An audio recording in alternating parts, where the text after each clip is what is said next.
Hello everyone and welcome to NS Online Education. My name is Navin Kumar and in this video we will solve GATE 2022 Biotechnology paper. हमने जो GATE 2020 का paper है उसको 4 parts में divide किया है, जैसे कि मैंने GATE 2020 की वीडियोस भी बनाई थी. ओके, सो इसमें 4 पार्ट्स में एक पार्ट आपका जनरल एप्टीट्यूड के क्वेश्चन का सॉल्यूशन है और सेकंड पार्ट में आपके इंजीनियरिंग मैथमेटिक्स के क्वेश्चन का सॉल्यूशन है और एक ही पार्ट है हमारा जिसमें हम न्यूमेरिकल एंड बायोप्रोसेस से रिलेटेड जो क्वेश्चन हैं उन्हें डिस्कस करेंगे and in 4 part we will discuss theory based question. Okay, so there will be total 4 videos for GATE 2022 paper solution. So in this part we will discuss numerical and bioprocess related question. So let's start. This is our website. Our first question is question number 13. For a double pipe heat exchanger, the inside and the outside heat transfer coefficient are 100 and 200 watt per meter square per Kelvin.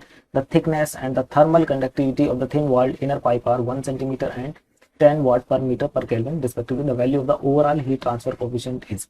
So इस question में हमें find out करना है कि overall heat transfer coefficient की value क्या है और इसे हम रिप्रेजेंट करते हैं कैपिटल यू से. अगर आप लोगों ने हमारी वीडियो देखी है बायो प्रोसेस की तो वहां पे मैंने हीट ट्रांसफर में डिस्कस किया था overall heat transfer coefficient. Okay, और ये सम टोटल होता है किनका, जो आपके देखिए जो डबल पाइप हीट एक्सचेंजर है, ठीक है, इसमें एक इनसाइड पाइप एक और आउटसाइड पाइप है और ये जो आपका जो इनसाइड पाइप है इसकी एक थिकनेस होगी. ओके, तो ये जो थिकनेस है ये आपकी यहाँ पर ब्रेथ है, ठीक है, इसकी ब्रेथ भी, और ये जो आपका पाइप है क्योंकि मेटल का बना हुआ है तो मेटल एक कंडक्टर है इसलिए ये इसकी क्या होगी थर्मल कंडक्टिविटी, और थर्मल कंडक्टिविटी जो होती है मेटल की उसे हम के से रिप्रेजेंट करते हैं. ओके, और जो ब्रेथ है इसकी उसको हमने बी से रिप्रेजेंट करते हैं. देन हमने ये भी डिस्कस किया था कि ये जो आपका मेटल का पाइप है इसके जस्ट आउटसाइड एक लिक्विड फिल्म होगी, थिन लिक्विड फिल्म, ठीक है, और इस थिन लिक्विड फिल्म में जो ट्रांसफर होगा आपका जैसे ये हमारा पाइप है, ठीक है, इसके आउटसाइड एक लेयर होगी लिक्विड फिल्म, ठीक है, और इसके इनसाइड भी एक लिक्विड फिल्म होगी surrounding this metal pipe. Okay, और क्यों एक जो आपकी लिक्विड फिल्म है वो इनसाइड होगी एक आउटसाइड होगी, तो यहाँ पे जो हमने सिंबल यूज किया HIN और HO for outside. Okay, but जो हमने हीट ट्रांसफर में डिस्कस किया था वहां पर हमने यूज किए थे HH and HC. Okay, so HH क्या था, ये हॉट फ्लूइड के लिए जो थिन फिल्म थी उसके लिए हीट ट्रांसफर कोएफिशिएंट था, और ये जो कोल्ड फ्लूइड है उसने जो लिक्विड फिल्म बनाई है, ठीक है, उसके लिए हीट ट्रांसफर कोएफिशिएंट है. ओके, और हमें पता है ये हमारा फॉर्मूला है for overall heat transfer coefficient find out करने के लिए. सो इसमें हम सबकी वैल्यूज पुट करेंगे, बट यहाँ पर जो ब्रेथ है, ठीक है, आप देख सकते हैं बाकी जितने भी यूनिट्स हैं वो मीटर्स, उनमें जो लेंथ है वो मीटर में है. ओके, यहाँ पर भी मीटर है यहाँ पर, बट ये क्या है centimetre. That means we have to convert this to metre, और आपको पता है 1 सेंटीमीटर इक्वल्स टू 10 की पावर -2 मीटर. ओके, मैं आप लोगों को बार बार बताता रहता हूँ कि सेंटी का मतलब होता है 10 की पावर -2, मिली का मतलब होता है 10 की पावर -3, माइक्रो का मतलब होता है 10 की power -6 and similarly for nano 10 की पावर -9 एंड सो. ओके, सो अगर इसे हम कन्वर्ट करेंगे तो दैट विल बी 10 की पावर -2 मीटर. अगर यहाँ से हम सी हटाते हैं तो उसका मीनिंग होता है 10 की power -2. Okay, so that will be 0.01 metre. तो ये वैल्यू हमने यहाँ पर पुट कर दी है और इसको अगर आप कैलकुलेट करेंगे so you will get 1/u equals to 16/1000, but हमें फाइंड आउट करना है सिर्फ u ना कि 1/u. सो इसके लिए u क्या हो जाएगा, u equals to 1000/16 and that is equals to 62.5. तो अगर that means option number C is right answer, और अगर आपने भी ऑप्शन मार्क किया है तो आपका आंसर भी करेक्ट है. ओके, एक बार कैलकुलेशन चेक कर लीजिएगा, कैलकुलेशन में मिस्टेक कभी कभी हो जाती है, ठीक है, तो और आप कमेंट करके बता सकते हैं. Then question number 15, the binding free energy of a ligand to its receptor is. So यहाँ पे हमने फ्री एनर्जी बताई है, binding free energy for of a ligand to its receptor at 300 kelvin temperature. What is the value of equilibrium binding constant. Okay, और R की value भी provided है 8.314 joule per मोल पर केल्विन. ओके, सो ये भी हम डिस्कस कर चुके हैं और आपको लास्ट में ही 3 वीडियोस प्रोवाइड की थी related to free energy. Okay, so हमने देखा था फ्री एनर्जी का फॉर्म होता है del G not equals to -RT ln K equilibrium. So ये जो K इक्विलिब्रियम है दैट इज इक्विलिब्रियम कांस्टेंट जिसकी वैल्यू हमें फाइंड आउट करनी है. ओके, और del G ये जो आपका बाइंडिंग फ्री एनर्जी इसकी वैल्यू पहले से ही प्रोवाइडेड है that is -11.5 kilo joule per mole. Okay, और R की वैल्यू भी आपके पास है, टेम्परेचर आपको गिवन है 300 केल्विन, तो दैट मीन्स सब कुछ आपको प्रोवाइडेड है, आपको सिर्फ के इक्विलिब्रियम जो है ये फाइंड आउट करना है. ओके, सो इस फॉर्मूले को अगर हम के इक्विलिब्रियम के लिए थोड़ा चेंज कर दें तो that will be natural log of K equilibrium equals to del G minus RT. Okay, so del G हमारा नेगेटिव था और यहाँ पर भी हमारा नेगेटिव है, तो negative negative will cancel out each other. Okay, so इसको सॉल्व करने के बाद जो यहाँ से हमारा आंसर आएगा दैट इज 4.61, बट ये क्या है नेचुरल लॉग है, natural log of K equilibrium. तो अगर हमें नेचुरल लॉग हटाना है तो मैं आप लोगों को पहले ही बता चुका हूँ कि जैसे स्क्वायर का जो स्क्वायर का अपोजिट क्या होता है, अंडर रूट होता है, ठीक है, इसी तरीके से नेचुरल लॉग का जो अपोजिट होता है वो एक्सपोनेंशियल होता है, ये एक दूसरे को कैंसिल कर देते हैं. ओके, सो सिमिलरली यहाँ पे हम एक्सपोनेंशियल दोनों साइड लेंगे तो यहाँ से तो आपका यहाँ पर भी एक्सपोनेंशियल यहाँ तो ये कैंसिल हो जाएगा बट ये रह जाएगा.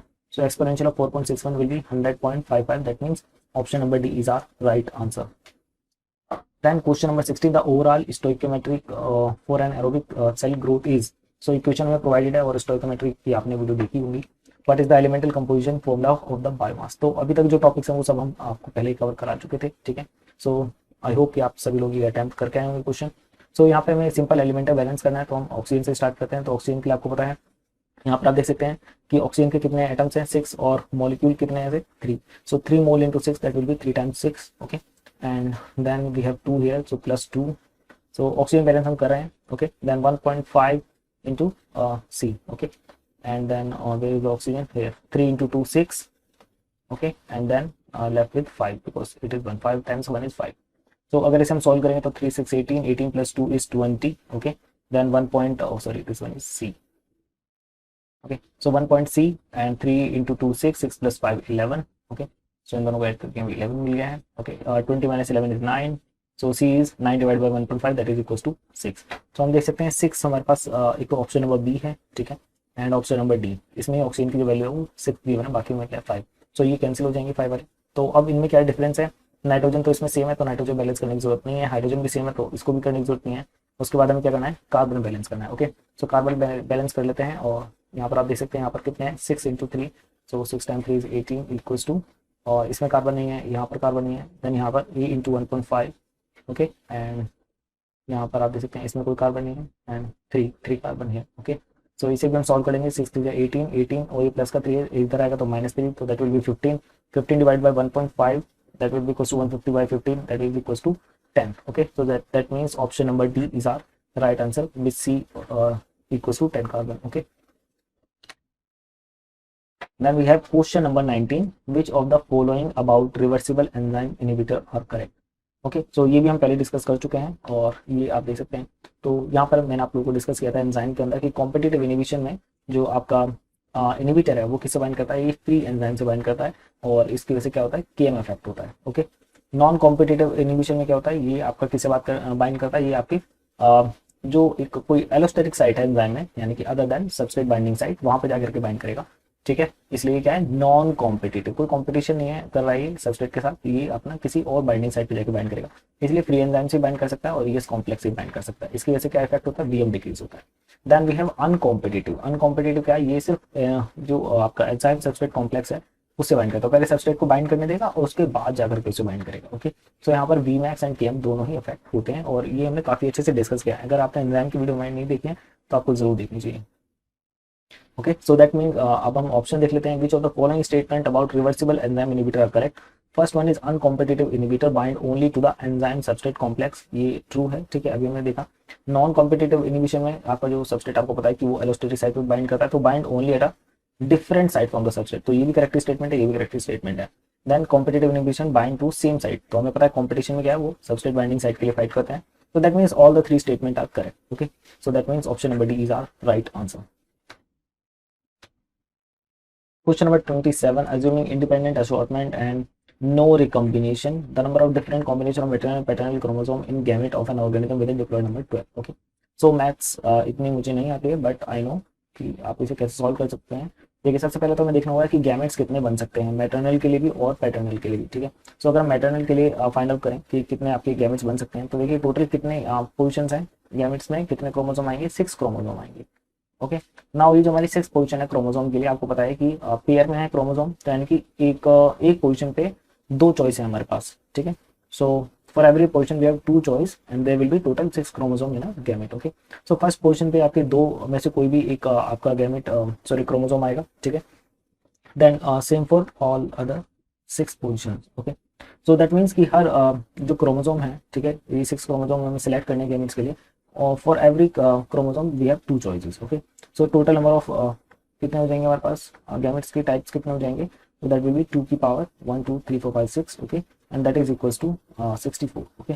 सो there will be 64 possible gametes, okay, for maternal, और पेरेंटल में भी जो है उसमें भी सेम है, तो और पैटर्नल में भी सेम है। सो जो मैटरनल में जितने गैमेट्स बनेंगे उतने ही टाइप के आपके पैटर्नल में भी गैमेट्स बनेंगे। Now we know that to form a zygote हमें क्या है दोनों से जो आपके दो गैमेट्स हैं उनका फ्यूजन होगा। ओके, सो दैट मीन्स कि दो गैमेट्स वो कौन कौन से होंगे जिनका फ्यूजन होगा। हमारे पास यहाँ पर 64 चॉइसेस हैं, मैटरनल से और पैटर्नल से भी 64 चॉइसेस हैं गैमेट की। सो दैट मीन्स यहाँ पर भी 64 आपके पास चॉइस है और यहाँ पर भी आपके पास 64 चॉइस है। तो टोटल कितना हो जाएगा, that will be 64 square and that is equal to 4096। Okay, so as per me the possible answer is right answer is 4096. Okay, so this will be the number of different combination of maternal and paternal chromosome. Okay, then we have question number 28. A microorganism is grown in a batch culture using glucose as a carbon, so the apparent growth yield is 0.5. so this is y axis because ये क्या है biomass and substrate से, so इसलिए क्या है आपका y axis होगा। okay, the initial concentration of biomass and the substrate, so ये हमारी इनिशियल कंसंट्रेशन है। आपको पता है इनिशियल कंसंट्रेशन को हम नॉट से रिप्रेजेंट कर देते हैं, ये हमारी इनिशियल कंसंट्रेशन फॉर सबस्ट्रेट है। Assuming that there is no endogenous metabolism, no endogenous metabolism means MS is 0, the maximum biomass concentration that can be achieve. So हमें फाइंड आउट करना है मैक्सिमम बायोमास कंसंट्रेशन क्या achieve होगी for this batch culture. Okay, so easy question है। हमें yield जो है इसका फॉर्मूले को यूज करना है, y axis equals to x1 minus x0 divide by s minus s0। Okay, ये आपने देखा होगा y axis equals to, oh sorry minus का साइन भी यहाँ पे हम पुट कर लेते हैं। ओके, यहाँ पर आएगा आपका negative sign. Okay, so that will be del X और del S negative. Negative sign इसलिए क्योंकि फाइनल जो सबस्ट्रेट कंसंट्रेशन होती है ये आपकी स्मॉल होती है, मतलब लो होती है इनिशियल सबस्ट्रेट कंसंट्रेशन से, तो इनका आंसर नेगेटिव आएगा। तो उसको काउंटर करने के लिए यहाँ पे नेगेटिव साइन हम पुट कर देते हैं। ओके, नाउ यहाँ से अगर हम इस फॉर्मूले को फॉर्म करना चाहें फॉर एक्सेप्ट, ठीक है, क्योंकि अभी क्या फाइंड आउट करना है हमें, फाइनल कंसंट्रेशन फाइंड आउट करनी है या फिर आप कह सकते हैं मैक्सिमम बायोमास कंसंट्रेशन। ठीक है, तो सबसे पहले हम बायोमास कंसंट्रेशन क्या होगी फाइनल, उसके लिए फॉर्मूला बना लेते हैं। तो इसको यहाँ पे मल्टीप्लाई में लेके जाएंगे तो ये इक्वेशन हमारे पास आ जाएगी। ठीक है, और उसके बाद ये माइनस का जो एक्स नॉट है उसको इस साइड ले जाएंगे तो पॉजिटिव प्लस हो जाएगा। ओके, नाउ एक्स मैक्सिमम कब होगा, जब हमारा जो एस फाइनल एस ये जो एस है, ठीक है, यहाँ पर हम नेगेटिवली मल्टीप्लाई कर लेते हैं सबके साथ। So this will B minus S, क्योंकि माइनस का साइन सबके साथ मल्टीप्लाई होगा। ओके, सो एक्स मैक्सिमम कब हो सकता है, जब जितना भी हमने सबस्ट्रेट प्रोवाइड किया वो कंप्लीटली यूटिलाइज हो जाए। ठीक है, so that means final S concentration क्या हो जाए, 0 हो जाए। तो उस केस में हमारे पास जो फॉर्मूला बनेगा that will be X F equals to X naught plus Y X S naught. Okay, so X naught की हमें वैल्यू गिवन है that is 2 gram per litre. Okay, सो उसके बाद प्लस वाई एक्सेस हमें कितना है 0.5 इंटू एस नॉट जो है हमें कितना गिवन है that is 200 gram per litre. So 200 into 0.5 will give us a value of 100 gram per litre. Okay, 100 plus 2 gram per litre is equals to 102 gram per litre. Okay, so the right answer for this question is 102 gram per litre. Calculation check कर लीजिएगा, ठीक है, कि calculation mistake कहीं पर नहीं हुई हो। Okay, then next is degree of reduction. तो लास्ट हमने ये भी हम डिस्कस कर चुके थे बैच में, और ये हमारा देन डिग्री ऑफ रिडक्शन, इसे हमने स्टोइकियोमेट्री में डिस्कस किया था। देन यहाँ पे डिग्री ऑफ रिडक्शन इजी होता है, आपको मल्टीप्लाई करने होते हैं number of available electrons available for transfer to oxygen. Okay, so carbon के पास कितने होते हैं, एक कार्बन के पास 4 इलेक्ट्रॉन्स अवेलेबल होते हैं to transfer to oxygen. Okay, और यहाँ पर कितने कार्बन है 3, तो 3 into 4 is 4 times into 3 is 12। Okay, then hydrogen के पास सिर्फ सिंगल इलेक्ट्रॉन होता है ऑक्सीजन को ट्रांसफर करने के लिए, और यहाँ पे टोटल 6 हाइड्रोजन है, तो 6 इंटू 1 तो 6 इलेक्ट्रॉन यहाँ से ट्रांसफर होंगे। ऑक्सीजन ट्रांसफर नहीं करता है इलेक्ट्रॉन, ठीक है, ये इलेक्ट्रॉन लेता है। ठीक है, सो यहाँ पर इसलिए हम क्या लिख रहे हैं, और कितने इलेक्ट्रॉन लेता है, ये 2 इलेक्ट्रॉन लेता है। सो एक ऑक्सीजन जब 2 इलेक्ट्रॉन लेता है तो 3 ऑक्सीजन कितने लेंगे, 3 into 2 minus 2 that is -6। Okay, now ये तो हो गया हमारे पास अवेलेबल, ये जो ऊपर टॉप पार्ट है that is available number of electrons for to transfer to oxygen. Okay, but अगर हमें फाइंड आउट करना है degree of reduction, degree of reduction हमें बताता है कि अगर ये जो फॉर्मूला ये इसमें कितने कार्बन है, इसमें 3 कार्बन है, बट अगर 1 कार्बन इसमें होता तो जो भी इसका फॉर्मूला बनेगा 1 कार्बन के लिए उसमें कितने इलेक्ट्रॉन अवेलेबल होंगे, यानी कि पर यूनिट कार्बन कितने इलेक्ट्रॉन्स अवेलेबल है। सो यहाँ पर हमारे पास कितने कार्बन है 3, अगर इसे हम 3 से डिवाइड कर देंगे तो हमें कितना 1 कार्बन मॉलिक्यूल के लिए मिल जाएगा। ठीक है, दैट मीन्स इसका फॉर्मूला क्या हो जाएगा, इसका फॉर्मूला होगा दिस। ओके, 3 से डिवाइड करें CH3O। सो इस मॉलिक्यूल में कितने अवेलेबल इलेक्ट्रॉन होंगे जहां पर कार्बन का नंबर क्या है 1। Okay, that is degree of reduction. So यहाँ पे आपको पता चल गया 12 प्लस 4 इंटू 3 12 6 -6। ओके, सो और इसको आप कैलकुलेट करेंगे तो 4 आपका आंसर आ जाएगा, that means 4 is the right answer. Okay, ये स्लाइड है जो हमने डिस्कस किया था नोट में से। ओके, सो यहाँ पर भी आप देख सकते हैं हमने जो डिस्कस किया था वहाँ पर हमने देखा था लैक्टिक एसिड C3H6O3H4। सो ये सब हम डिस्कस कर चुके हैं। Next is question number 33, the specific growth rate of a yeast having a doubling time. तो डबलिंग टाइम हमें प्रोवाइडेड है 0.693, और इस टाइप के क्वेश्चन हमने काफी डिस्कस किए थे। ठीक है, हमने प्रीवियस ईयर क्वेश्चन जो भी हमने सॉल्व किए थे, और आप देख भी रहे हैं कि उसी टाइप के क्वेश्चन बार बार गेट एग्जाम में पूछे जाते हैं। 1-2 क्वेश्चन तो हर ईयर में ऐड होते ही हैं। ठीक है, सो ये इस पेपर में भी कुछ क्वेश्चन अलग टॉपिक से ऐड हुए थे, अदरवाइज ज्यादा जो क्वेश्चन है वो प्रीवियस ईयर बेस्ड क्वेश्चन ही है। ओके, और जो कि हमने आपको सब कवर कराए थे। नाउ तो सिंपल है, सबसे पहले हमें डबलिंग टाइम गिवन है और हमसे पूछा गया है specific truth rate, that means new find out करने के लिए। तो सबसे पहले हम यही अपना फॉर्मूला यूज करेंगे। आपको फॉर्मूला पता है ln xf by x0 equals to new T, okay. और आपको पता है डबलिंग टाइम क्या होता है, the time in which the sub biomass concentration doubles, okay. That means xf क्या हो जाएगा, xf will be 2 times of x0, और अगर इसको हम इस फॉर्मूले में पुट करेंगे तो that will be equals to ln with in bracket 2x0 divided by x0 equals to new T, okay. और मैंने आपको बताया था एक ही फॉर्मूला याद रखें ताकि आपको कंफ्यूजन ना हो, okay. So that will be equals to new T, और so T equals to, but हमें यहाँ से क्या फाइंड आउट करना है, तो ये जो हमारे यहाँ पर टाइम है डबलिंग टाइम है, क्योंकि इसमें क्या है कंसंट्रेशन डबल हो रही है बायोमास की, okay. So this one is doubling time, और यहाँ से हम न्यू फाइंड आउट करेंगे, mu equals to ln 2 divided by T of doubling time, okay. So natural log of 2 is equals to 0.693, और यहाँ पर जो डबलिंग टाइम है that is also equals to 0.693, so दोनों कैंसिल हो जाएंगे, that means answer will be 1, okay. So ये बहुत ईजी क्वेश्चन था और ये हम पहले डिस्कस कर चुके हैं, okay. The next question, question number 34, fermentation broth of density 1000 kilogram per metre cube. तो डेंसिटी यहाँ पे प्रोवाइडेड है, ओके। विस्कोसिटी प्रोवाइडेड है, वॉल्यूम प्रोवाइडेड है, डायमीटर ऑफ इम्पेलर प्रोवाइडेड है, रोटेटिंग स्पीड प्रोवाइडेड है 2 per second, and they are asking for impeller Reynolds number is, okay. So हमने देखा था रेनॉल्ड्स नंबर दो टाइप के होते हैं, एक होता है कि आपका जो पाइप के अंदर फ्लो हो रहा है फ्लूइड, उसके लिए एक रेनॉल्ड्स नंबर होता है, और एक आपका ये जो इम्पेलर है, ठीक है, यानी कि जो आपका रिएक्टर है उसमें जो आपका एजिटेशन हम कर रहे हैं with the help of impeller, उसके लिए क्या रेनॉल्ड्स नंबर है, ओके। रेनॉल्ड्स नंबर आपको पता है, ये बताता है कि कब आपका फ्लो लेमिनार होगा, ओके, कब टर्बुलेंट होगा, ओके, और कब प्लग फ्लो रिएक्टर की तरह प्लग फ्लो होगा, ओके। सो ये सब हमने डिस्कस किया था। तो फॉर्मूला आपको पता है, Reynolds impeller Reynolds number is equals to N D square rho by nu, okay. N is your rotating speed which is 2 per second, okay. Then we have diameter of impeller is 0.1 metre, इसका square हो जाएगा। Then density हमें provided है 1000 kilogram per metre cube, and viscosity हमें provided है 10 की power 3 kilogram per metre पर second, okay. तो यहाँ से आप देख सकते हैं सेकंड से सेकंड कैंसिल हो जाएगा, पर मीटर से यहाँ पर मीटर स्क्वायर होगा पहले, ओके। मीटर स्क्वायर, ये मीटर क्यूब, ये कैंसिल कर देंगे, वो जो -1 बचेगा वो इससे कैंसिल हो जाएगा, किलोग्राम से किलोग्राम कैंसिल हो जाएगा, और तो ये सब कैंसिल हो जाएगा यहाँ पर, और इसको सिंपल मल्टीप्लाई करेंगे तो दैट विल बी 0.2 इंटू 10 की पावर 6, सो 0.2 इंटू 10 की power 6 will give us a value of 20,000, okay. So that means here the Reynolds number is 20,000, okay. Calculation number देख लीजिएगा, आंसर ये आना चाहिए 20,000, तो 20,000 will be right answer for this question, okay. तो ये भी हम डिस्कस कर चुके हैं पहले, और आप इसको अगर आपको ये फॉर्मूला याद भी नहीं था तो भी आप क्या कर सकते थे, क्योंकि आपको पता है रेनॉल्ड्स नंबर क्या है, एक डायमेंशन लेस नंबर है, इसकी कोई डायमेंशन नहीं होती, इसलिए सारी यूनिट कैंसिल हो गई यहाँ पर। तो आपको इन सब को यूज करके एक ऐसा फॉर्मूला डिजाइन करना था जिनसे सारी यूनिट कैंसिल हो जाए। फॉर एग्जाम्पल यहाँ पर है किलोग्राम, तो किलोग्राम को कैंसिल करने के लिए क्या चाहिए, विस्कोसिटी का किलोग्राम चाहिए, दैट मीन्स ये दोनों क्या है, एक अगर ऊपर आएगा तो दूसरा नीचे आएगा। सो डेंसिटी हमने ऊपर रखी डेट से, और विस्कोसिटी नीचे रखी, तो आप देख सकते हैं किलोग्राम ये पर मीटर क्यूब है, और यहाँ पर ये सिर्फ एक सिंगल मीटर है, तो दैट मीन्स ये इसको कैंसिल नहीं कर पाएगा मीटर क्यूब को, तो दैट मीन्स इसके मल्टीप्लाई में मीटर स्क्वायर होगा, दैट मीन्स वहाँ पर हमें जरूरत किसकी पड़ेगी, डायमीटर। क्यों, क्योंकि हमारे पास ये जो आपका स्पीड है इसकी यूनिट तो पर सेकंड है, तो ये तो मीटर को कैंसिल नहीं कर सकता, सिर्फ डायमीटर ही कैंसिल कर सकता है, इसलिए हम इसका, और वो भी इसके लिए हमें कितना एक पावर तो ये कैंसिल कर देगा मास की, बट हमें एक और पावर चाहिए, तो दैट मीन्स इसका स्क्वायर करना पड़ेगा, ठीक है। तो ये कुछ ट्रिक्स है, मतलब थोड़ा सा टाइम लगता है, बट इससे आप फाइंड आउट कर सकते हैं कि पॉसिबल फॉर्मूला क्या होगा उस क्वेश्चन को सॉल्व करने के लिए, ओके।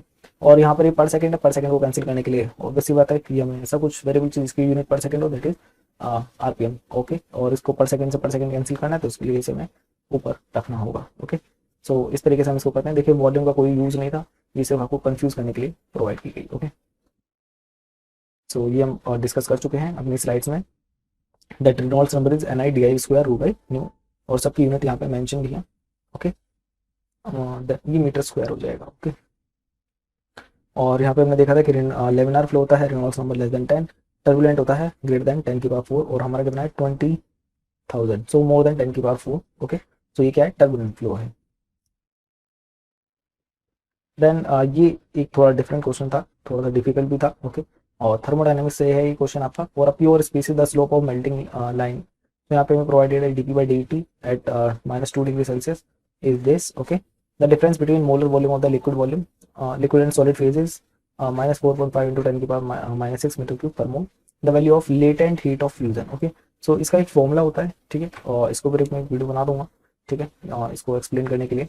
सो ये है आपका क्लेप्टन इक्वेशन, इसमें क्या होता है, rate of change of pressure with respect to temperature is equals to del H over T del V, जहाँ पर ये जो हमारा डेल एच है ये आपका लेटेंट हीट ऑफ फ्यूजन है, डेल वी जो आपका वॉल्यूम में चेंज आया है, और टी आपका टेम्परेचर है, ठीक है, सॉलिड फेज। ओके, सो इनका मोलर वॉल्यूम का जो डिफरेंस है वो हमें प्रोवाइडेड, तो सब कुछ हमें प्रोवाइडेड है और हमें डेल एच फाइंड आउट करना है, तो इसको हम यूज करके हम डेल एच फाइंड आउट कर लेंगे। Okay, so del P by del T की वैल्यू क्या है, -5.065 into 10⁻6 pascal per kelvin, del H divided by temperature in kelvin, temperature कितना है 2 डिग्री सेल्सियस है, और आपको पता है इसे हमें कन्वर्ट करना पड़ेगा किसमें, केल्विन में, तो और आपको पता है कि 0 degree celsius equals to 273 kelvin. Okay, so इसलिए हमें यहाँ पे -2 यहाँ पे ऐड करना होगा, सो that will B 271 kelvin. Okay, now इसको हम यहाँ पे वैल्यू को पुट कर देंगे 271 केल्विन, देन मल्टीप्लाई करना है जो आपका वॉल्यूम का डिफरेंस है, that is -4.5 into 10⁻6 metre cube per mole. Okay, now del H यहाँ से हम फाइंड आउट कर लेंगे और इसकी वैल्यू हो जाएगी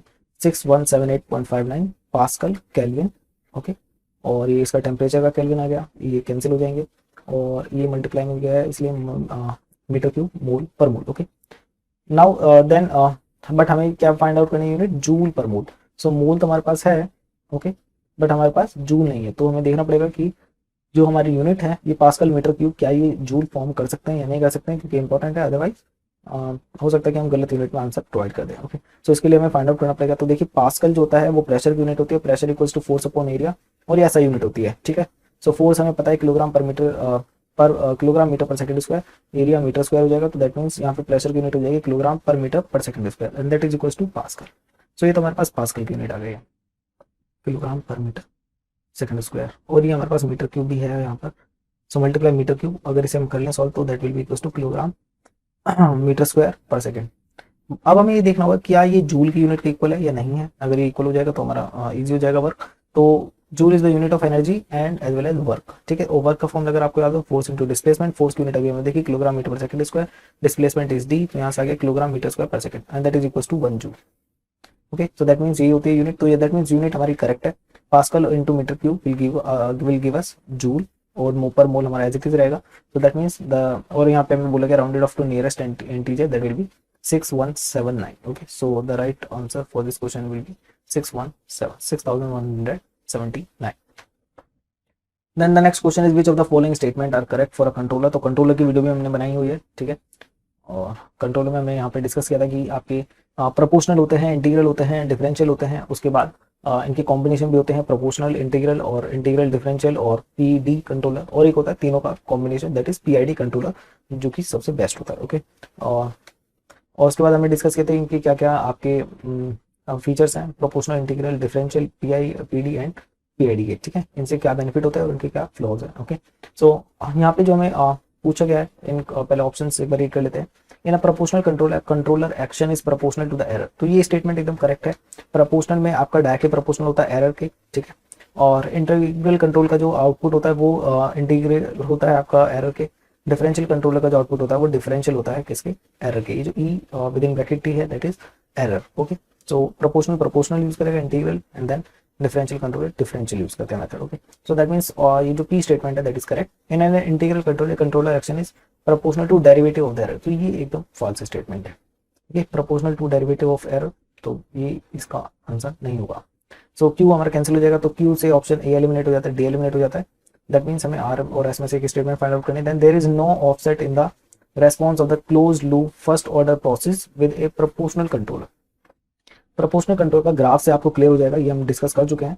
सो ये जो रेड लाइन है और सॉरी ब्लू लाइन है, ये आपका प्रोपोर्शनल कंट्रोलर है, और ये जो वैल्यू है, ये जो आप डॉटेड वैल्यू देख रहे हैं, ये हमारी सेट वैल्यू है, यानी कि जिसको हमने फिक्स किया है कि जो लेट्स से फॉर टेम्परेचर हम चाहते हैं कि जो हमारा टेम्परेचर रिएक्टर का वो 30 डिग्री सेल्सियस रहे, तो ये हमारी सेट वैल्यू है। बट प्रोपोर्शनल कंट्रोलर के एक्शन के आने के बाद जो फाइनल टेम्परेचर अचीव होगा that is somewhat difference. Okay, तो आप देख सकते हैं यहाँ पर जो टेम्परेचर है वो लेस देन 30 है, वो डिफरेंट है, तो ये जो इनके बीच का डिफरेंस है that we call what, offset. Okay, so proportional control में तो ऑफसेट होता है, तो दैट मींस ये जो आर स्टेटमेंट है फॉल्स है, and there is no offset in the response of close first order process with a proportional integral controller, यानी कि PI controller. So PI controller का जो ग्राफ है दैट इज ये रेड लाइन, तो आप देख सकते हैं ये रेड लाइन जो है ये आपका एट द एंड मतलब फाइनली क्या है, सेट क्या सेट वैल्यू देगी जो भी आपने सेट की है। ओके, यानी कि जो फाइनल रिजल्ट होगा उसकी वैल्यू सेट वैल्यू के इक्वल होगी, यहाँ पे डिफरेंट नहीं होगी, ठीक है। So that means there is no offset. So ये जो ऑप्शन ये जो आपका आर है और सॉरी एस है, ये आपका राइट है, और ये आर कैंसिल हो जाएगा, that means P and S. So P and S आपके option number C, so option number C will be right answer here.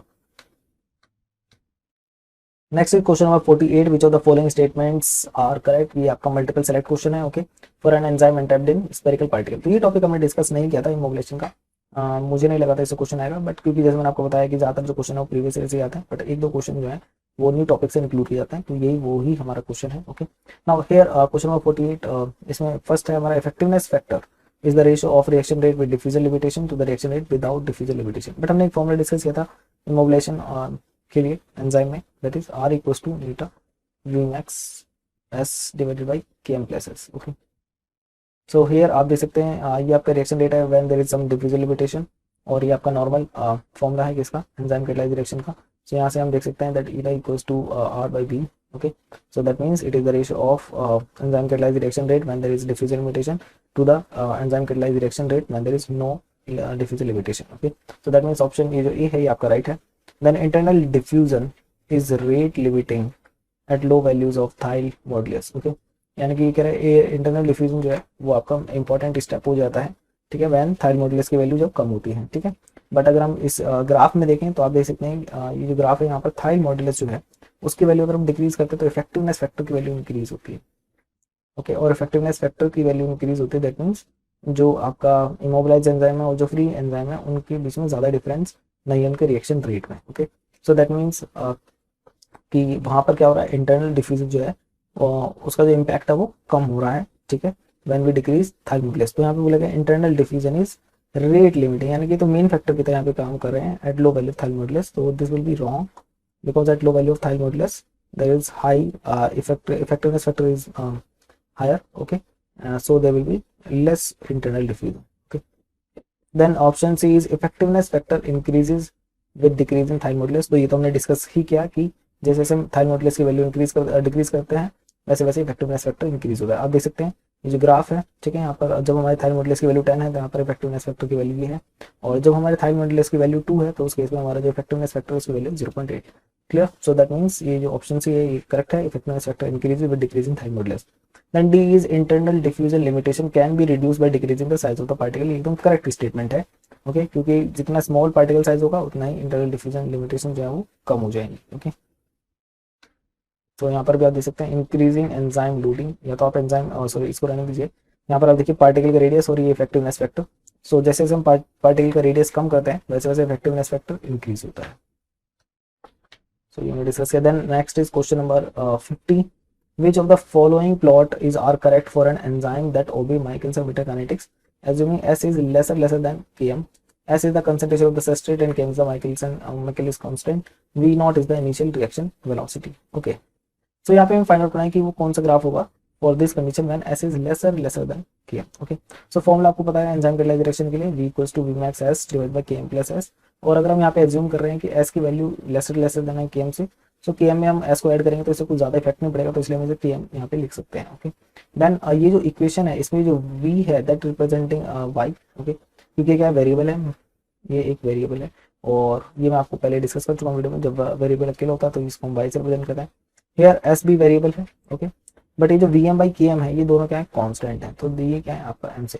So that means कि हम इसे स्ट्रेट लाइन इक्वेशन से इसको मैच कर सकते हैं, जहाँ पर ये जो वेरिएबल अकेला है इसको हम वाई एक्सिस पर रखेंगे, यहाँ ये जो वेरिएबल किसी कांस्टेंट के साथ होता है उसे हम एक्स कंसीडर करते हैं, और जो कांस्टेंट होता है और वेरिएबल के साथ होता है उसको हम स्लोप कंसीडर करते हैं, और एक और होता है जहाँ पर कांस्टेंट अकेला होता है जिसे हम सीध से रिप्रेजेंट करते हैं, ये क्या होता है हमारा इंटरसेप्ट होता है। ओके, सो तो दैट मीन्स कि ये स्ट्रेट लाइन इक्वेशन को फॉलो कर रहा है, that means V is directly proportional to S here. Okay, so इस केस में क्योंकि वी डायरेक्टली प्रोपोर्शनल एस के, सो जैसे जैसे वैस की वैल्यू इंक्रीज होगी वैसे वैसे वी की वैल्यू भी इंक्रीज होगी। ओके, सो ये ग्राफ नहीं होगा, ये नहीं होगा, ये भी नहीं होगा, so option number A is are right answer, because ये जो इक्वेशन बनी है ये क्या है, ये स्ट्रेट लाइन इक्वेशन है। Okay, y equals to mx। Then question number 57, इसी टाइप का क्वेश्चन लास्ट ईयर भी आया था। ओके, बट वहाँ थोड़ा कॉन्सेप्ट डिफरेंट तरीके से पूछा गया था, वो थोड़ा सा डिफिकल्ट था, बट ये इतना डिफिकल्ट नहीं था। Question number 57, figure below depicts simplified metabolic and transport reaction taking place in the production of B from A in a cell. The subscript I refers to intracellular metabolite, Rj is the jet reaction flux. Okay, and then we have in gram per gram and so. Under pseudo steady state condition, the following reaction fluxes are available. R1 is given as 4, R3 is 1 and R6 is 1. Okay, सो अगर आपने वो last year का वो question देखा था तो आपने ये क्वेश्चन भी आप लोगों के लिए ज़्यादा डिफिकल्ट नहीं होना चाहिए। देखिए यहाँ पे इन्होंने बोला है कि ए से हमें क्या फॉर्म करना है, बी। ओके, सो फिर depict the simplified metabolic transport reaction taking place in production of B from A in cell. Okay, so now here what is happening that starting में यहाँ से हमारे पास जो है, देखिए यूनिट क्या है, ग्राम पर gram dry mass per R. Okay, यानी कि आपका इतना ग्राम है, ठीक है, जो कि किस में कन्वर्ट हुआ, ये आई हो गया। ठीक है, यहाँ पर ए से ए आई बन गया है। ठीक है, और इसके लिए वैल्यू क्या है 4, यानी कि 4 ग्राम कन्वर्ट हुआ। ठीक है, पर ग्राम ड्राई मास के through in a unit R. Okay, now यहाँ से जो नेक्स्ट स्टेप है, ये तो एक बी आई फॉर्म करता है, एक सी आई। सो इसके लिए यहाँ पे मेंशन है कि R3 की वैल्यू क्या है 1 है। तो अगर R3 1 है दैट मीन्स ये जो 4 यहाँ से हम स्टार्टिंग में लेकर के चले थे 4 ग्राम, उसमें से 4 ग्राम में से जो 1 ग्राम है वो किसने यूज कर लिया है, वो सी आई फॉर्म करने में यूज हो गया। तो कितना पार्ट बचा होगा 4 ग्राम में से, जो एक 1 आर में, जो देखिए 1 आर में यहाँ से यहाँ जो सप्लाई है दैट इज 4 ग्राम। सो ए से ए आई 4 ग्राम फॉर्म हुआ है। ठीक है, by consuming 1 gram. Okay, in 1 R. Okay, अब नाउ नेक्स्ट इज कि इससे आपके आगे कितना है। तो इससे आप देख सकते हैं R3 यहाँ पर इक्वल्स टू क्या है 1 है। तो दैट मीन्स यहाँ पर 1 ग्राम फॉर्म हो रहा है। ठीक है, बाय कंज्यूमिंग पर ग्राम बायोमास पर आर। अगर यहाँ पर जो है ये जो कंजम्पशन है वो कितना है 1 का हो रहा है, 1 ग्राम कंज्यूम हो रहा है। तो यहाँ पर हमें कितना बचेगा, 4 में से 4 माइनस 1 इज इक्वल्स टू 3। तो R2 की वैल्यू आगे 3। अब ये जो R2 से जो आगे फ्लो है ये अगेन डिवाइड हो रहा है R4 एंड R6 में, और अगेन यहाँ पे मेंशन है कि R6 ने 1 कंज्यूम कर लिया, तो जो लेफ्ट है वो कितना हो जाएगा 2 gram. Okay, so that means R4 is 2 gram. Okay, per gram dry mass per R. Okay, the next is question number 58. ये fed batch से related question है। the amount of biomass in a reactor at the end of batch process is 50 gram.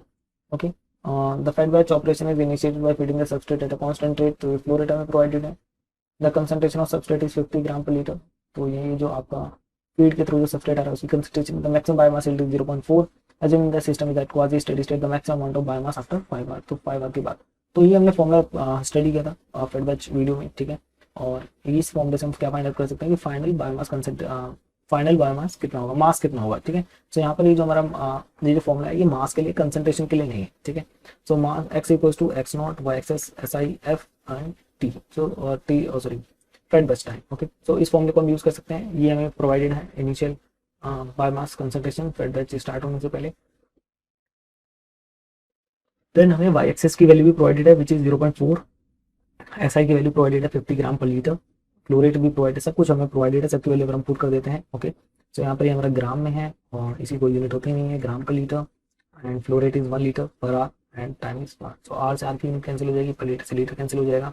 So the only unit will remain is of gram. Okay, so 50 gram यहाँ पर है, 0.4 multiply 5 है 420, 20 multiply 5 is 100, so and 100 plus 50 is 150, so that means our right answer is 150 gram. Okay, so ये हमारा fed batch के notes. तो यहाँ पर आप देखते हैं ये फॉर्मूला हमने यहाँ पर डिस्कस किया था। Okay, then next is question number 59, और इस टाइप का क्वेश्चन हम पहले भी डिस्कस कर चुके हैं वीडियो में, और ये आपका आई थिंक ये 2016 में भी आपका क्वेश्चन पूछा गया है। ओके, इसी टाइप का, an enzyme catalyse the conversion of substrate. तो अगर आपने हमारी वीडियो देखी होगी इसकी, ठीक है, इसके सॉल्यूशन की, तो आपने ये क्वेश्चन जरूर अटेम्प्ट किया होगा। An enzyme catalyse the conversion of substrate A into product, the rate equation for this reaction is. तो ये हमें रेट इक्वेशन प्रोवाइडेड है। ठीक है, बिल्कुल सेम इसी टाइप का क्वेश्चन था वो भी।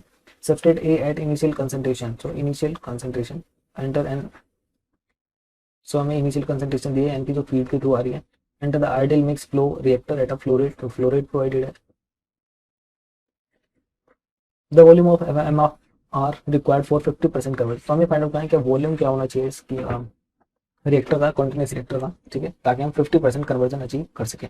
50% कन्वर्जन मीन्स कि जो आपका इनिशियल है उसका 50% ही रह जाएगा। ठीक है, क्योंकि 50% तो कन्वर्ट हो जाएगा प्रोडक्ट में, तो बचेगा कितना 50। सो दैट मीन्स फाइनल कंसंट्रेशन क्या रहेगी कीमोस्टेट में, दैट इज 5 मोल पर लीटर। ओके, नाउ हमें फाइंड आउट करना है वॉल्यूम। वॉल्यूम देखिए एक ही फॉर्मूला है वॉल्यूम फाइंड आउट करने का, वो है D इक्वल्स टू F/V। ये यही एक फॉर्मूला जिसमें वॉल्यूम आता है। ओके, तो दैट मीन्स इसके लिए हमें फ्लो रेट चाहिए, फ्लो रेट प्रोवाइडेड है, डाइल्यूशन रेट चाहिए, वो हमें प्रोवाइडेड नहीं है। दैट मीन्स हमें फर्स्ट चीज जो हमें यहाँ पे फाइंड आउट करनी, दैट इज डाइल्यूशन रेट। और इसके लिए जो फॉर्मूला होता है हमारे पास, क्योंकि एंजाइम कैटलाइज रिएक्शन है, तो कीमोस्टेट में हमने डिस्कस किया था कि for enzyme catalyse reaction the formula is this. Okay, DSI minus S equals to velocity. और यहाँ पे उन्होंने मेंशन किया है कि V क्या है हमारा एंजाइम कैटलाइज रिएक्शन का रेट। ओके, और उन्होंने यहाँ पर खुद से मेंशन किया the rate equation for this reaction is this. तो ये जो आपका एंजाइम कैटलाइज रिएक्शन की जो वेलोसिटी है वो किसके इक्वल हो जाएगी, वो इसके ये इसके इक्वल हो जाएगा। Okay, rate equation for the reaction. Okay, so इसे हम यहाँ पे पुट कर देंगे minus R equals to how much C A divide by 5 plus C A. तो ये जो हमारी कंसंट्रेशन है, ये हमारी फाइनल कंसंट्रेशन है जो कि आपके रिएक्टेंट में है। ओके, और जो फीड आउट के थ्रू आ रही है। ओके, सो यहाँ पे हम वैल्यू पुट कर देंगे जो हमने फाइंड आउट करी, that is 5 mole. Okay, so 5 mole divide by 5 और प्लस 5। ओके, और यहाँ पर भी 10 minus 5, so 10 minus 5 is 5 equals to, और ये आपको पता है 5 divide by 10 that will be 0.5, और जैसे अगर हम 0.5 को 5 से डिवाइड करेंगे that will give us a value of dilution rate 0.1 पर मिनट। ओके, यूनिट इंपॉर्टेंट है, ठीक है, क्योंकि हमें देखना होता है कि क्वेश्चन में किस यूनिट में आंसर देना है। ठीक है, क्या मेंशन किया मैंने क्वेश्चन के अंदर। नाउ जैसे मैंने आपको बताया कि ये फॉर्मूला वॉल्यूम फाइंड आउट करने के लिए, so D equals to by V, और यहाँ से वॉल्यूम ओवर आ जाएगा 10 divide by dilution 0.1 that is 100 litre. Okay, so the right answer is 100 for this question. The next is question number 60. Liquid phase mass transfer coefficient KL is measured in a straight tank vessel using steady state method by sparging. Oxygen uptake by microorganism is measured. The bulk concentration of oxygen is 10 की power minus 4. So ये bulk concentration है, simple CA से represent कर सकते हैं। Solubility of oxygen in water at 25 degree Celsius, तो ये आपका CL स्टार से हम रिप्रेजेंट करते हैं। तो ये भी हमने डिस्कस किया था मास ट्रांसफर के अंदर। ठीक है, और ऑक्सीजन ट्रांसफर में स्टडी किया था। If the oxygen consumption rate is this and the interfacial area is this, the value of KL, so हमें KL की वैल्यू फाइंड आउट करनी है, तो मास ट्रांसफर रेट का फॉर्मूला क्या है, N equals to KL CL star minus CL। तो ये हमारी सॉल्युबिलिटी की मैक्सिमम कितना सॉल्युबलाइज हो सकती है ऑक्सीजन उस ब्रॉथ के अंदर। ओके, और ये हमारा फाइनल है CL oxygen concentration broth. Okay, तो ये मैक्सिमम है और ये आपका नॉर्मल है कि कितना परसेंट है। ओके, देन ए है हमारा सो इंटरफेशियल एरिया हो जाएगा। ठीक है, और Na की वैल्यू भी हमें गिवन है। If the oxygen consumption rate is this, तो यहाँ पर हम कंसिडर करें कि स्टडी स्टेट इन्होंने मेंशन किया है। तो स्टडी स्टेट में क्या होता है कि जितनी हम ऑक्सीजन प्रोवाइड करते हैं वो कंप्लीटली यूटिलाइज हो जाती है, यानी कि जो मास ट्रांसफर का रेट है वो किसके इक्वल हो जाता है, ऑक्सीजन कंजम्पशन रेट के इक्वल हो जाता है। ये हम डिस्कस कर चुके हैं। Okay, so that means Na equals to किसके हो जाएगा, Q यानी कि ऑक्सीजन कंजम्पशन रेट के, तो ये इक्वल हो जाएंगे। सो Na की वैल्यू हमें ऑलरेडी प्रोवाइडेड है, और ऑक्सीजन कंजम्पशन रेट की वैल्यू हमें ऑलरेडी प्रोवाइडेड है, इसको इक्वल रख देंगे इसके, और यहाँ से हम बाकी सारे वैल्यू पुट कर देंगे। ठीक है, सो यहाँ पर सबसे पहले लिखेंगे Na यानी कि आपका ऑक्सीजन कंजम्पशन रेट जो कि किसके इक्वल है, मास ट्रांसफर रेट जो कि किसके इक्वल हो गया, ऑक्सीजन कंजम्पशन रेट के इक्वल हो गया। Okay, and then interfacial area उसकी वैल्यू पुट कर देंगे, सॉल्युबिलिटी की वैल्यू पुट कर देंगे, और जो आपकी है वैल्यू उसको पुट कर देंगे। इसे सॉल्व करने के बाद जो आपका आंसर आएगा दैट विल बी 0.01 मीटर पर सेकेंड, और इसे आप कन्वर्ट कर लीजिएगा सेंटीमीटर पर सेकंड में, क्योंकि यहाँ पे जो आंसर पूछा गया वो किसमें, सेंटीमीटर पर सेकंड। तो यहाँ पर आंसर क्या आएगा 1। ओके, सो यूनिट को थोड़ा अच्छे से मतलब देख करके ही यूज़ करें। ठीक है, सो यहाँ पर सारी चीज़ें मीटर में है, तो हमें यहाँ पे इतना इशू नहीं हुआ है। ठीक है, सो ये वो स्लाइड है जो हमने डिस्कस की थी ऑक्सीजन ट्रांसफर रेट के लिए। Next is question number 62 and it is related to specific rate of heat production. Okay, और इसका जो सॉल्यूशन है उससे आपको आंसर जो मेरा आंसर आ रहा है, ठीक है, मैं थोड़ा सा इसे को लेकर के कंफ्यूज हूँ, इसे मैं एक बार और चेक करूंगा, उसके बाद आपको यहाँ पे सॉल्यूशन प्रोवाइड करूंगा। बट यहाँ पर जो आंसर जो अभी आया मेरा दैट इज 1212 यानी कि 1212। तो आप एक बार चेक कर लीजिए कि आपका आंसर मैच हो रहा है या नहीं। ठीक है, The next is question number 63. A pilot installation was carried out in a vessel containing, so volume I provided a medium, and an initial spore concentration of 10 to the power 8 spore per ml. The accepted level of contamination after installation 1 spore in the entire vessel. The specific death rate constant for the spore is 2 per minute at 1 to 21 degree Celsius, assuming no death take place during heating and cooling cycle। यानी कि जो देखिए इस तरीके से होता है, पहले हम टेम्परेचर इंक्रीज करते हैं, फिर कुछ टाइम के लिए हम उसको रिटेन रखते हैं, उसके बाद हम डिक्रीज करने स्टार्ट करते हैं। तो वो कह रहा है कि इस टाइम और इस टाइम में आपका कोई भी सेल डेथ नहीं होगी, सिर्फ ये जो हमारा जो टाइम है, ठीक है, जिसमें हमने उसको थोड़े टाइम के लिए जो टेम्परेचर उसको स्टेबलाइज किया है, तो इस में जो आपका जो डेथ रेट कॉन्स्टेंट है दैट इज 2 पर मिनट, और इसी में आपकी सेल डेथ्स हो रही है। ठीक है, इसे क्या बोलते हैं, होल्डिंग टाइम बोलते हैं। ओके, तो हमें फाइंड आउट करना है कि यहाँ पर हमारा होल्डिंग टाइम क्या होना चाहिए at rounded off to nearest integer. Okay, तो देखिए सबसे पहले हमें फाइंड आउट करना होगा कि इनिशियल आपके कितने स्पोर्स हैं, फाइनल आपके क्या स्पोर है। आप कंसंट्रेशन के थ्रू भी कर सकते हैं और आप नंबर्स के थ्रू भी कर सकते हैं। ठीक है, तो यहाँ पर इन्होंने बताया कि यहाँ पर इन्होंने कंसंट्रेशन शो किया और यहाँ पे ये नंबर है, तो आपको किसी इनमें से किसी एक को तो चेंज करना होगा। ठीक है, तो जैसे कि हमने यहाँ पर जो चेंज किया है, हमने इनिशियल स्पोर कंसंट्रेशन की जगह पे इनिशियल स्पोर नंबर कर लिया इसको। ठीक है, तो कैसे फाइंड आउट करेंगे नंबर, तो 10 की पावर 80 स्पोर किस में है, 1 ml में है। ठीक है, बट हमारे पास टोटल वॉल्यूम कितना है, 100 मीटर क्यूब। तो अगर मैं इसको मल्टीप्लाई करूँ 100 मीटर क्यूब से, सो हमें क्या मिल जाएगा, हमें नंबर ऑफ स्पोर्स मिल जाएंगे। ओके, नाउ यहाँ पर एक इशू है दैट इज 10 की पावर 8 स्पोर पर ml, सॉरी ये ml है, सो इसको ml को हमें किस में कन्वर्ट करना पड़ेगा, मीटर क्यूब में कन्वर्ट करना पड़ेगा, ताकि हम इसको क्योंकि आप देख सकते हैं ये जो यूनिट है वॉल्यूम की मीटर क्यूब में और यहाँ पर ml है, तो ऐसा नहीं होगा, सेम यूनिट में हमें इनको लेकर के आना होगा, ठीक है। Now 1 metre cube is equal to 1000, 1 metre cube में आपके कितने लीटर होते हैं, 1000 लीटर होते हैं, ओके। सो मिलीलीटर की अगर हम बात करें तो कितने होंगे, तो 1 क्यूब में आपको पता है मिली 10 की power -3, so that will B 10 की पावर 6 यहाँ पर आ जाएगा, 10 की पावर 6 ml। सो ये हो गया 10 की power 6 ml divide by metre cube, से मीटर क्यूब से मीटर क्यूब कैंसिल हो जाएगा, ml से ml कैंसिल हो जाएगा, और 10 की power 8 and 2 10 and 10 and 6 16, so there will be the answer is 10 की पावर 16 spores, okay। ये बच्चा कर लीजिएगा कैलकुलेशन। और फाइनल स्पोर कितना होनी चाहिए, 1 spore in entire vessel. So now we have value for both NF and NI, और ये फॉर्मूला हमें पता है, ये सिमिलर है फॉर्मूला किसके, XF by XI equals to new T, okay. ये वही फॉर्मूला है, उसके एनालॉग है, ठीक है, new T.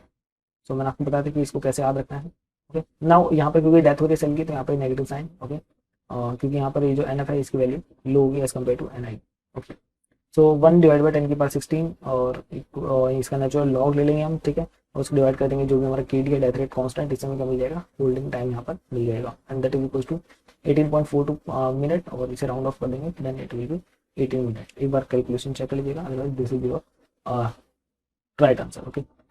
Then next is okay, so ये हमारी स्लाइड है इंस्टॉलेशन की, ओके, नोट से हमने ली है, सो इसे आप देख सकते हैं। The next is question number 65. A bacterial strain is grown in nutrient media at 37 degrees Celsius under aerobic condition. The medium is inoculated with 10 की power cell, 2 cells from a seed culture. If the number of cells in the culture is 10 की power 5 after 10 hour, the doubling time of the strain. So हमें यहाँ पर again doubling time find out करना है, formula आपको पता है, ठीक है। तो यहाँ पे सबसे पहले डबलिंग टाइम फाइंड आउट करने के लिए हमें जरूरत पड़ेगी आपके स्पेसिफिक ग्रोथ रेट की, ठीक है। उसको हम कैसे फाइंड आउट करेंगे, उसके लिए उन्होंने डेटा प्रोवाइड किया कि इनिशियल ये थी, फाइनली हो गई है, टाइम कितना लगा 10। तो इससे हमें क्या है, सारी वैल्यूज, ये वैल्यूज भी हमारे पास क्वेश्चन में, ये वैल्यू भी प्रोवाइडेड है, ये भी प्रोवाइडेड है, तो हम ये आपका specific growth rate find out कर लेंगे, ओके। सो यहाँ से जो वैल्यू हमारी आ रही है that is 0.6907, okay. Now doubling time का फॉर्मूला आपको पता है, natural ln of 2 divide by mu, तो यहाँ पर नेचुरल लॉग 0.693, और ये वैल्यू जो हमने फाइंड आउट करी दैट इज अराउंड 0.691। सो यहाँ से जो आंसर आएगा again that will be 1। So this is it. I hope आप लोगों के ज़्यादा से ज़्यादा जो आंसर है वो राइट रहे होंगे, ओके। और कैलकुलेशन आप लोग चेक कर लीजिए, अगर आपको किसी भी क्वेश्चन में डाउट होता है तो आप कमेंट सेक्शन में कमेंट करके बता सकते हैं, okay. So see you in the next video, till then bye bye.